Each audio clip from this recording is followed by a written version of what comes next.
Hi, hello, welcome to Icon India YouTube channel. Please do like and subscribe to our channel.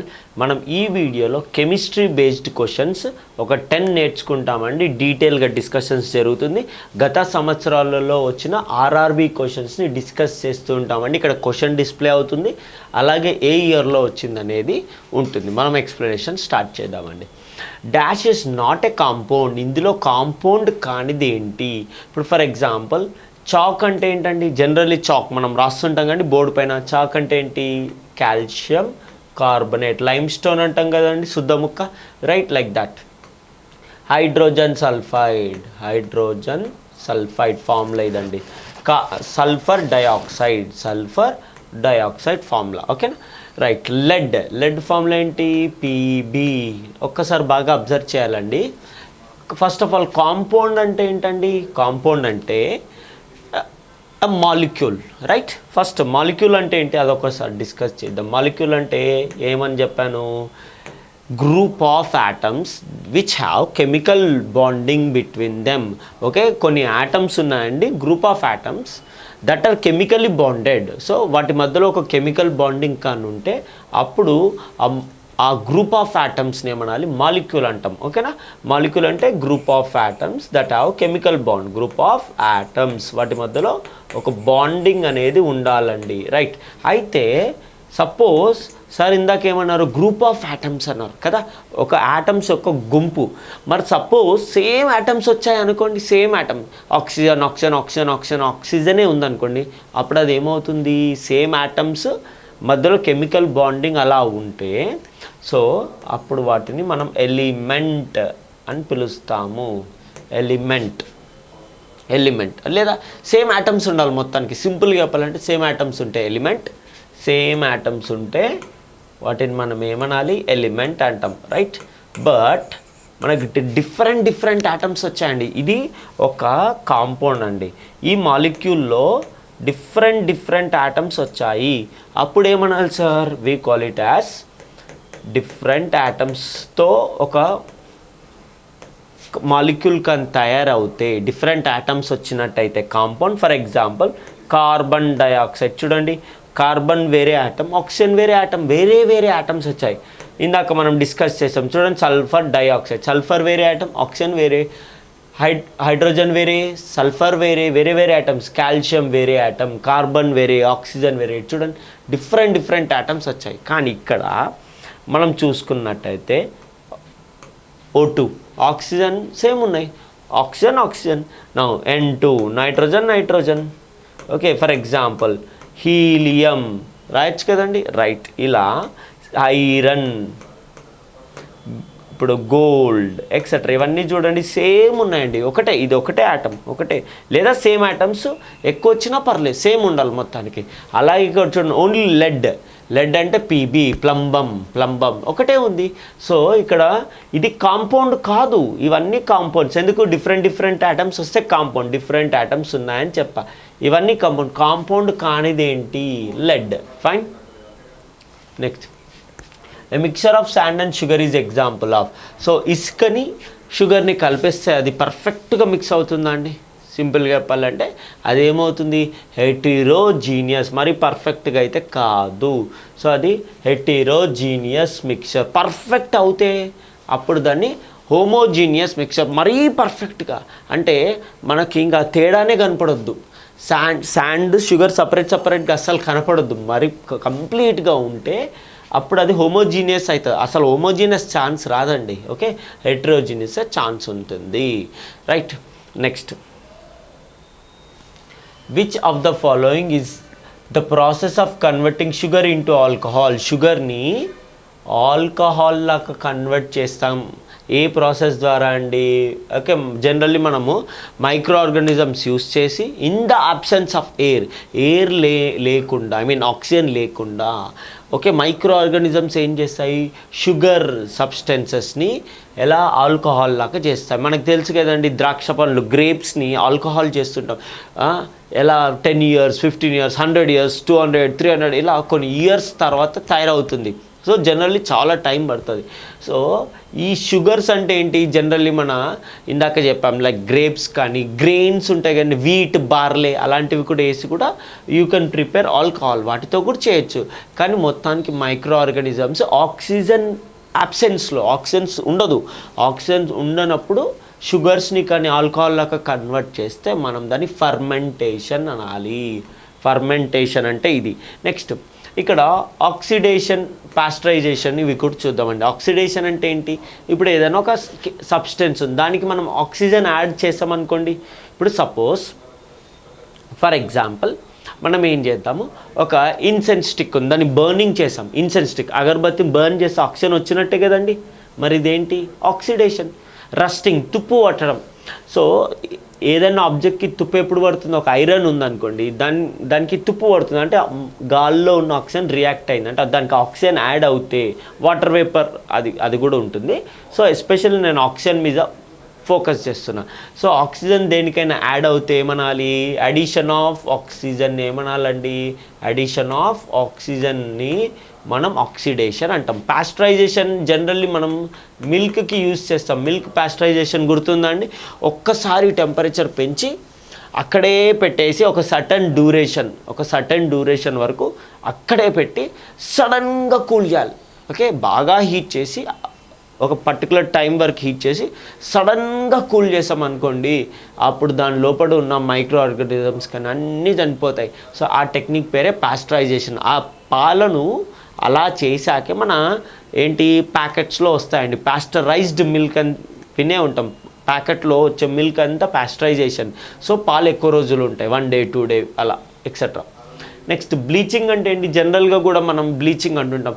ఇప్పుడు ఎక్కువగా మనం Surf వేసి బాగా వెతుకుతే ఏమవుతుంది, కలర్ పోయిందా, షర్ట్ డల్ అవుతుంది, లేదా బాగా బ్లీచింగ్ పౌడర్గా వేసామనుకోండి మొత్తం కలర్ షర్ట్ వైట్ అయిపోతుంది. బ్లీచ్ అంటే కలర్ని తీసేయడం బ్లీచింగ్ అంటాం. సో ఇది ఏంటి, ఇవన్నీ కెమికల్ ప్రాసెస్. కానీ ఫర్మెంటేషన్ ఏం చేస్తుంది, షుగర్స్ని ఆల్కహాల్ లాగా కన్వర్ట్ చేస్తుంది in the absence of oxygen by the help of microorganisms. So option B.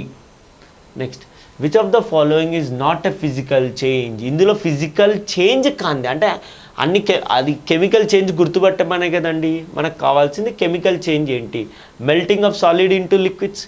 ఇప్పుడు ఒక సాలిడ్ ఉందండి, లైక్ ఐస్. ఒక సాలిడ్ ఉందండి, ఐస్ ఏమైంది, లిక్విడ్ అయింది. లిక్విడ్ అయితే ఇది ఏమైనా కెమికల్ చేంజ్ అండి? నో. ఎందుకు కాదు, ఐస్ లాగా ఉన్నప్పుడు ఏంటి ఫార్ములా, H2O. వాటర్ లాగా అయినప్పుడు కూడా H2O. సో ఫార్ములాలో ఎలాంటి మార్పులు రాలేవు, కాబట్టి ఇదేంటి ఫిజికల్ చేంజే. ఓకేనా. Next, liquation of gases into liquids. Gas liquid అయిందండి, గ్యాసెస్ లిక్విడ్ అవుతే ఏమవుతుంది, గ్యాస్ కాస్త లిక్విడ్ అయితే అదేంటండి, it is also physical change. ఫామ్లో ఇప్పుడు వాటర్ వేపర్ ఉందండి, ఆవిరి ఉంటుంది, అప్పుడప్పుడు మనకు చూస్తూనే ఉంటాం చల్లబడ్డప్పుడు. ఇప్పుడు ఫర్ ఎగ్జాంపుల్ మన హాట్ రైస్ పైన లిడ్ ఉందిగా, లిడ్ని తీయగానే ఏమవుతుంది, ఆ లిడ్ పైన మొత్తం వాటర్ వచ్చేస్తుంది కదా, అంటే ఆవిరి కాస్త గ్యాస్ కాస్త ఏమైందండి, లిక్విడ్ లాగా మారింది కదా. మరి దీన్ని ఏమంటున్నాం, లిక్వేషన్ ఆఫ్ గ్యాసెస్ ఇంటూ లిక్విడ్స్. ఏమన్నా కెమికల్ ఫార్ములాలో తేడాలు వచ్చాయండి? లేదు, అది వాటరే ఇది వాటరే, కెమికల్ ఫార్ములాలో ఎలాంటి మార్పులు రాలేవు. సో ఇది కూడా physical change. Next, evaporation of liquids into gases. Evaporate అయ్యాయి, ఇప్పుడు చెరువులో నీళ్ళు ఇవాపరేట్ అయ్యాయి అంటాం. సో లిక్విడ్ కాస్త గ్యాస్ అయింది, కెమికల్ ఫార్ములాలో తేడా వచ్చిందండి? లేదు. సో ఇవన్నీ ఏంటి, ఫిజికల్ ప్రాసెస్. మరి ఇందాక మనం ఏం డిస్కస్ చేసాము, fermentation of substances. Okay, sugar సబ్స్టెన్సెస్ని ఆల్కహాల్ లాగా చేయాలి. ఎవరు, microorganisms in the absence of oxygen లేనప్పుడు మైక్రో ఆర్గానిజమ్స్ ఏం చేస్తున్నాయండి, సో ఈ షుగరీ సబ్స్టెన్సెస్ని ఫుడ్ సబ్స్టెన్స్, సింపుల్గా చెప్పాలంటే ఫుడ్ సబ్స్టెన్స్, వీటిని ఆల్కహాల్ లాగా మారుస్తాయి. జనరల్లీ వీట్ కానీ బార్లే కానీ గ్రేప్స్ కానీ ఇలాంటివి యూస్ చేస్తూ, రైస్ కూడా యూస్ చేయొచ్చు, డిపెండ్స్ ఆన్ దట్. ఓకే, అలా యూస్ చేస్తూ మనం షుగర్స్ని ఓకే ఆల్కహాల్ లాగా చేస్తే అది ఫర్మెంటేషన్. అంటే మైక్రో ఆర్గానిజమ్స్ వచ్చి కొన్ని కెమికల్స్ వదులుతాయి, అవి అలా రియాక్ట్ అవుతూ ఫామ్ అవుతాయి. కాబట్టి it is a long procedure అండి, చాలా టైం పడుతుంది. సో ఇది మన కెమికల్ చేంజ్. సో ఆప్షన్ ఏంటి, C. Next which of the following is not a chemical change, అంటే ఫిజికల్ చేంజ్ ఏంటి, సింపుల్గా ఫిజికల్ చేంజ్. సో ఇందులో కెమికల్ చేంజ్ ఉండొద్దు, ఫిజికల్ చేంజ్ కావాలి. ఫిజికల్ చేంజ్ ఏంటి, ఫ్యూయల్ కంబషన్. ఫ్యూయల్ కంబషన్ అది ఫిజికల్ చేంజ్ అండి? నో. ఫ్యూయల్ ఏదైనా సబ్స్టెన్స్ బర్న్ అవుతుంది అనుకోండి, ఏదైనా బర్న్ అయ్యేటప్పుడు దానికి ఆక్సిజన్ రావాల్సిందే కదండి. సో ఫ్యూయల్ కంబషన్ ఏంటి, కెమికల్ చేంజ్, ఫిజికల్ కాదు, కెమికల్ చేంజ్. ఎందుకు, ఏదైనా బర్న్ అవుతుంటే ఆక్సిజన్ రావాల్సిందే, ఆక్సిజన్ యాడ్ అయింది అనుకోండి అది కెమికల్ చేంజ్ కిందకి వెళ్ళిపోతుంది. సో ఈ ఆప్షన్ రాదు. Next electrolysis of acidic water. వాటర్లో మనం కరెంట్ వేసామండి, అంటే వాటర్లో కరెంట్ వేసాం, వాటర్ బ్రేక్ అయ్యి హైడ్రోజన్ గ్యాస్ ఆక్సిజన్ గ్యాస్ లాగా బ్రేక్ అవుతుంది. వాటర్లో కొద్దిగా యాసిడ్ వేసాం, అందుకే దాన్ని యాసిడిఫైడ్ వాటర్ అన్నాం. ప్యూర్ వాటర్లో కరెంట్ వెళ్ళదండి, అందుకే కొద్దిగా యాసిడ్ వేయాలి. సో అప్పుడు మనం ఎప్పుడైతే కరెంట్ పాస్ చేసామో ఒక పక్క హైడ్రోజన్ గ్యాస్ ఆక్సిజన్ గ్యాస్ వచ్చేస్తాయి, అంటే వాటర్ బ్రేక్ అవుతుంది. ఇలా కరెంట్ వల్ల బ్రేక్ అవుతుంది కదండి, ఎలక్ట్రోలైసిస్ అనాలి. అంటే కరెంట్ వల్ల లైసిస్ జరుగుతుంది, breaking. So electrolysis of water ఏంటి, ఇది కూడా chemical change. Next oxidation or rusting of iron. ఇందాకే డిస్కస్ చేసాం, ఆక్సిజన్ దేనికన్నా యాడ్ అయితే అది కెమికల్ చేంజ్ అండి. రస్టింగ్, ఏదన్నా ఆబ్జెక్ట్కి తుప్పు పట్టింది అనుకోండి, ఆక్సిజన్ అండ్ వాటర్ వేపర్, తేమ, మన చుట్టూ గాల్లో తేమ ఆక్సిజన్ రెండు యాడ్ అవుతూనే రస్టింగ్ జరుగుతుంది.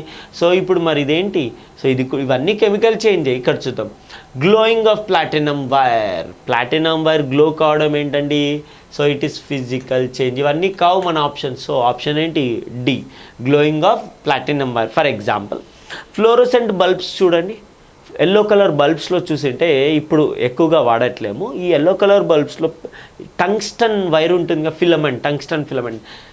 అందులో కరెంట్ వెళ్ళేటప్పుడు ఆ టంగ్స్టన్ ఏం చేస్తుందంటే కరెంట్ని ఎక్కువగా ఆపుతుంది. ఎంత ఆపితే దాంట్లో వేడి పుడుతుంది, వేడి పుట్టడం వల్ల వైర్ గ్లో అవుతుంది. ఓకే, ఆ వైర్ గ్లో అయినప్పుడు మనకి వెలుతురు వస్తుంది, దాన్నే మనం బల్బ్ అంటామండి. యాక్చువల్లీ బల్బ్ అంటే ఏంటి, ఒక చిన్న వైర్ ముక్క అండి, దాంట్లో కరెంటు పంపిస్తే అది కరెంటుని ఆపడానికి ట్రై చేస్తాం. అలా ఆపే క్రమంలో వేడి ఎక్కువ అవుతుంది, అది వేడి అయ్యే కొద్దీ మన చుట్టూ వెలుతురు రావడం జరుగుతుంది, అంతే. బల్బ్ అంటే అంతే. సో ఇప్పుడు గ్లోయింగ్ ఆఫ్ ప్లాటినం వైర్ అంటే ఏంటి, సేమ్ ఇందాకలాగే ప్లాటినం వైర్ని వేడి చేస్తున్నాం, మేబీ కరెంట్ అనుకుందాం, కరెంటు ద్వారా అనుకుందాం కాసేపు. సో అలాంటప్పుడు కాస్త వేడి అవుతుంది, అప్పుడు గ్లో అవుతుంది, అంతే. సో దాంట్లో ఏమైనా కెమికల్ చేంజ్ ఉందా అండి, no, it is purely physical change. Okay, physical change. Next, which of the following is a chemical change. ఇందులో కెమికల్ చేంజ్ ఏంటంటే సోరింగ్ ఆఫ్ బటర్ బాగా పుల్లగా అవుతుందండి. ఓకే, బటర్ పుల్లగా అవుతుంది, వెన్న పాడవుతుంది అనుకోండి, అప్పుడు ఏమవుతుంది, పుల్లగా అవుతుందంటే ఇంకా కెమికల్ రియాక్షన్ జరుగుతుంది. ఇప్పుడు పెరుగు ఉందండి, ఇప్పుడు పెరుగు బాగుంది, ఓకే తిన్నాం, ఓకే ఫైన్. ఇంకొక 3 hours 4 hours అలా పెరుగు టైం పెరిగే కొద్దీ పుల్లగా అయిపోతుంది కదండి. అంటే దాంట్లో లాక్టిలోబాసిల్లస్ అనే బ్యాక్టీరియా యాసిడ్ వదులుతూ ఉంటుంది, అది అక్కడున్న పెరుగుతో రియాక్ట్ అవుతుంటుంది. లేదా ఏదైనా కొద్ది కంటెంట్ ఆఫ్ పాలున్న దాంతో రియాక్ట్ అయ్యి ఇంకా ఎక్కువ లాక్టిక్ యాసిడ్ ప్రొడ్యూస్ చేసి మొత్తాన్ని పుల్లగా చేస్తుంది. అలాగే సోరింగ్ ఆఫ్ బటర్, ఓకే దీన్ని బాగా పుల్లగా అయిపోతుంది కదండి, వెన్న పుల్లగా అవుతుందిగా, అది కూడా సేమ్ కర్డ్ లాగానే. సో ఇదేంటి, కెమికల్ చేంజ్. ఓకే, ఇది chemical change. Making of dry ice from carbon dioxide. Dry ice అండి, ఓకే డ్రై ఐస్ అంటే ఏంటి, కార్బన్ డైఆక్సైడ్ సాలిడ్ లాగా ఉంటాయి, సాలిడ్ కార్బన్ డైఆక్సైడ్ని ఇంకో పేరేంటి, dry ice. Carbon dioxide general ఎలా ఉంటుంది, గాలి, ఎయిర్ లాగా ఉంటుంది, గ్యాసియస్ ఫామ్. బట్ దాన్ని కానీ చాలా కూల్ చేసి పెట్టేస్తే అప్పుడు సాలిడ్ లాగా అవుతుంది, దాన్ని డ్రై ఐస్. అది చూడడానికి ఐస్ లాగా ఉంటుందండి, కార్బన్ డైఆక్సైడ్ సాలిడ్ లాగా మారినప్పుడు ఐస్ లాగా ఉంటుంది, అందుకే దాన్ని డ్రై ఐస్ అంటాం. సో అది ఇలా పెట్టండి, ఎక్కడన్నా పెట్టామనుకో అది వచ్చేస్తూనే ఉంటుంది జనరల్లీ. ఓకే, నీళ్ళల్లో వేస్తే మీరు చూసే ఉంటారు ఫంక్షన్స్లో అక్కడిక్కడ బాగా పొగ వచ్చేస్తుంది కదండి. సో అదేంటి, ఇది ఫిజికల్ చేంజ్ అండి, ఇది physical change. Next, heating of platinum wire. ఇందాక కూడా డిస్కస్ చేసాం, అది వేడి చేసినంత మాత్రంలో ఏమీ తేడా జరగదండి, జస్ట్ గ్లో అవుతుంది అంతే. సో ఇది ఫిజికల్ చేంజ్, కెమికల్గా ఏమీ మార్పులు లేవు. ఐరన్ మ్యాగ్నటైజేషన్, ఐరన్లో ఉండే ఆ సబ్స్టెన్సెస్ అక్కడే ఉంటుంది, కాకపోతే కొద్దిగా మ్యాగ్నెటైజ్ చేస్తుంటే అంటే మ్యాగ్నెట్ లాగా చేసేటప్పుడు అక్కడ ఉన్నవే కొద్ది అలైన్మెంట్ అవుతాయి. పాజిటివ్ నెగిటివ్ ఒకవైపు, పాజిటివ్ అన్నీ ఒకవైపు చూడడం, నెగిటివ్ అన్నీ ఒకవైపు చూడడం, ఇలా జస్ట్ దాని లోపట అమరికలు మారిపోతాయి అంతే, అటు ఇటు ఉంటాయి కదా. అంటే ఒక్కసారి మ్యాగ్నటైజేషన్ పోయిందనుకో ఇష్టం వచ్చినట్టు, కొన్ని పైకి ఉంటాయి కొన్ని కింద ఉంటాయి ఇష్టం వచ్చినట్టు. అదే మ్యాగ్నటైజ్ చేస్తే కొన్ని ఏమో ఇటువైపు ఉంటాయి కొన్ని ఏమో ఇటువైపు, అంతే, ఇంకో సైడ్ జనరల్గా రావు. సో అప్పుడు మ్యాగ్నటైజేషన్ అంటే ఏంటి, జస్ట్ లోపల దిక్కులు మారాయి అక్కడ ఉన్న పార్టికల్స్. సో ఇదేంటి ఫిజికల్ చేంజే. సో కెమికల్ చేంజ్ ఏంటండి, soaring of butter. Next rusting of iron is common example of which మనం ఇందాక నుండి డిస్కస్ చేస్తున్నాం. రస్టింగ్ అంటే ఏంటండి, ఇదొక కెమికల్ చేంజ్. ఎలా చెప్పాలి, ఇప్పుడు ఒక సిల్వర్ ఉందండి, సిల్వర్కి తుప్పు పట్టింది, అలాగే కాపర్కి తుప్పు పట్టింది, ఐరన్కి తుప్పు పట్టిందని వింటుంటాం, రస్టింగ్ అంటుంటాం.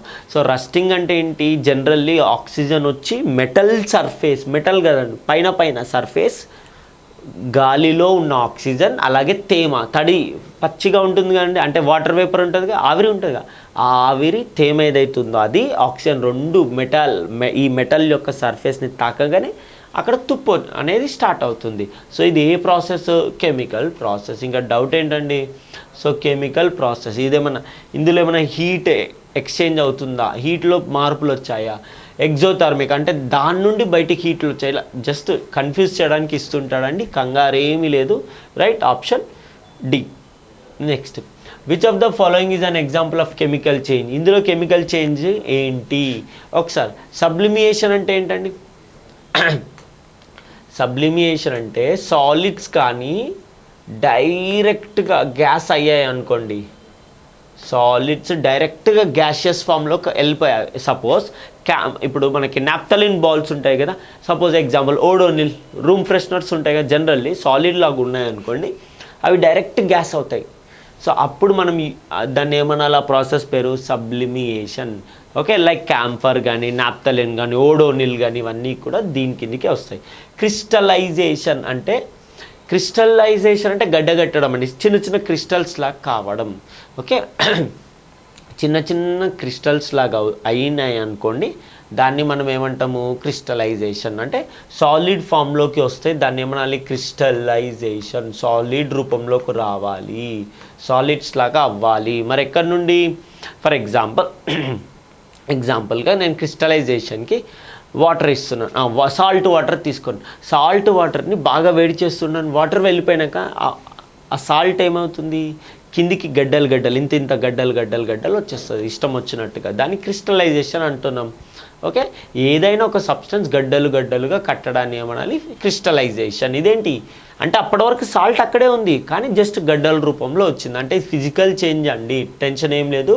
ఇది కూడా ఏంటి ఫిజికల్ చేంజ్, కెమికల్ ఫార్ములాలో కెమికల్ కాంపోజిషన్లో ఎలాంటి మార్పు రాలేదు, జస్ట్ వాటి రూపంలో మార్పులు అనేది జరిగాయి కానీ కెమికల్గా జరగలేదు. ఓకేనా, కెమికల్ ఫార్ములా మారలేదంటే జరగలేదనే కదండి. ఎస్, సో ఇది కూడా ఏంటి physical change.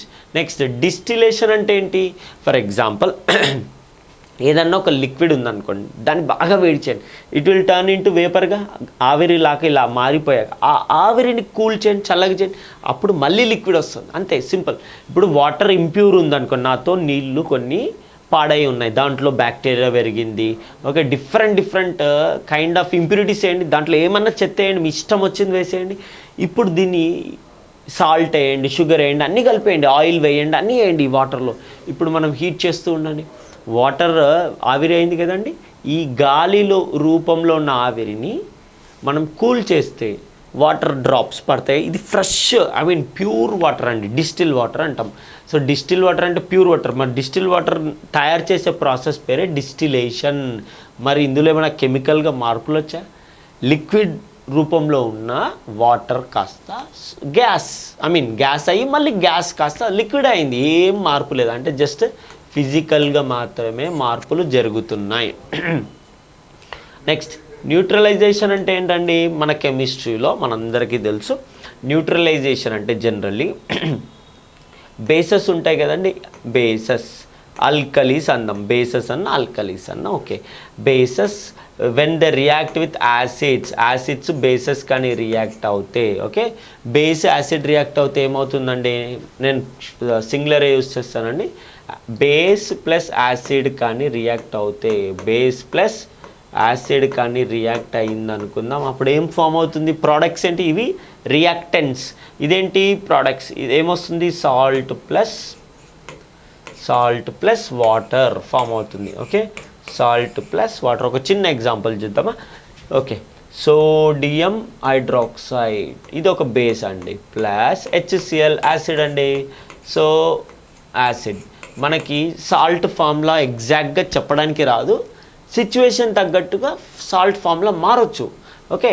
First of all మనం వాటర్ ఫామ్లో ఏంటండి H2O, అండ్ సాల్ట్ ఫామ్లో ఈ సందర్భంలో వాటర్ ఎలా వచ్చిందండి, OH. ఇదిగో ఈ OH రెండు కలపండి కదా, ఈ H ఇక్కడికి వెళ్తే 2Hలు వచ్చాయి, 2HO ఆక్సిజన్ ఇలా. అండ్ మిగిలింది ఎవరెవరు అండి, ఈ NaCl, వీళ్ళిద్దరిని కలిపేయండి, NaCl సాల్ట్ వచ్చేస్తుంది ఓకేనా, ఫైన్. సో ఇదేంటి మరి కెమికల్ రియాక్షనే కదండి, అంటే ఇది ఒక chemical change, neutralisation is our answer, fine.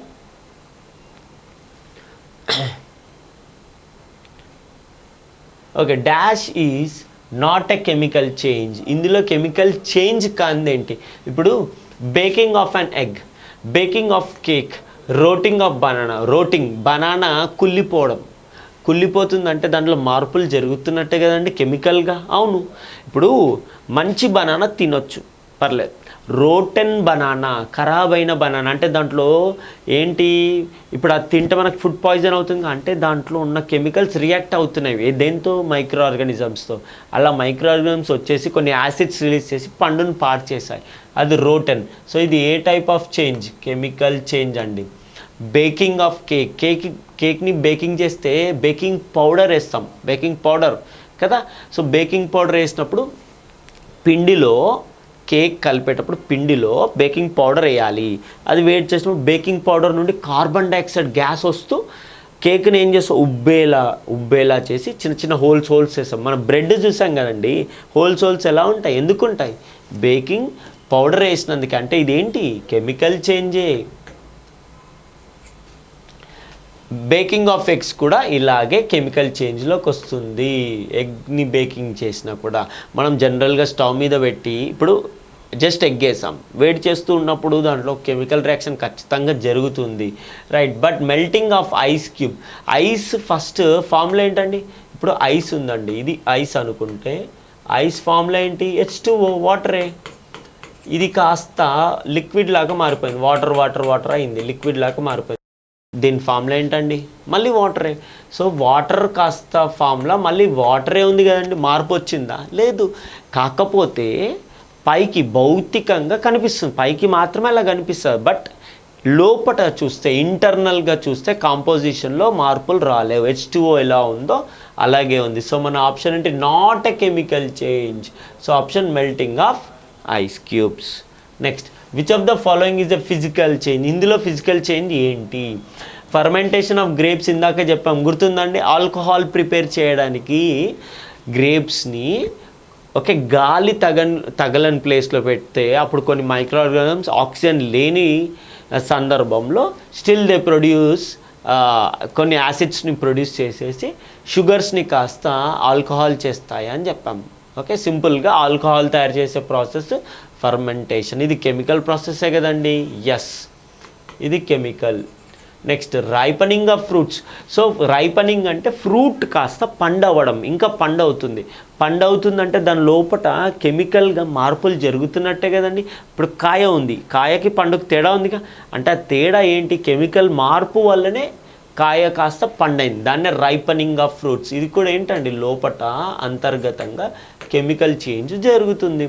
అదేవిధంగా కర్డ్లింగ్ ఆఫ్ మిల్క్ కాస్త కర్డ్ అవుతుంది, అంటే మైక్రో ఆర్గానిజమ్స్ మిల్క్లో లాక్టిక్ యాసిడ్ని వదులుతాయి, యాసిడ్ కాస్త మిల్క్తో రియాక్ట్ అయ్యి మెల్లమెల్ల పెరుగు గడ్డల్లాగా వచ్చేస్తాయి, అంటే ఇది కూడా ఏంటి కెమికల్ చేంజే. ఇది ఏంటి కెమికల్ చేంజ్. మరి ఇందులో ఫిజికల్ చేంజ్ ఏమని చెప్పా, ఇందాక కూడా డిస్కస్ చేసాము, melting of ice cube. So ice cube అనేది వాటరే ఫామ్లా, అది కాస్త లిక్విడ్ స్టేజ్లోకి వచ్చినప్పుడు కూడా ఫార్ములా ఏంటండి, H2Oనే. ఫార్ములాలో తేడా వచ్చిందా? ఏమీ రాలేదు కదా. సో అందుకే దీన్ని ఏమంటున్నాము, ఐస్ అన్న ఫార్ములా ఏంటండి, వాటర్ H2O. ఇది కాస్త ఎలా మారిందండి, వాటర్ లాగా కన్వర్ట్ అయితే స్టిల్ ద ఫార్ములాలో మార్పులు వచ్చాయా? లేదు. వాటర్ కాస్త వాటర్ లాగే ఉంది, ఫార్ములాలో తేడా రాలేదు. మరి ఎలా వచ్చింది? ఫిజికల్గా పైకి చూడ్డానికి మాత్రమే మార్పులు కనిపిస్తాయి. సాలిడ్ అది, లిక్విడ్ ఇది అని చెప్పుకుంటాం తప్ప కెమికల్ కాంపోజిషన్లో వాటి ఫార్ములాలో అంతర్గతంగా లోపల ఏమీ మార్పులు జరగలేదు. సో రైట్ ఆప్షన్ ఏంటండి, విచ్ ఇస్ ఫిజికల్ చేంజ్ అని అడుగుతున్నాడు కాబట్టి మెల్టింగ్ ఆఫ్ ఐస్ క్యూబ్ అని చెప్పచ్చు. Please do like and share our YouTube videos. Thank you for watching us.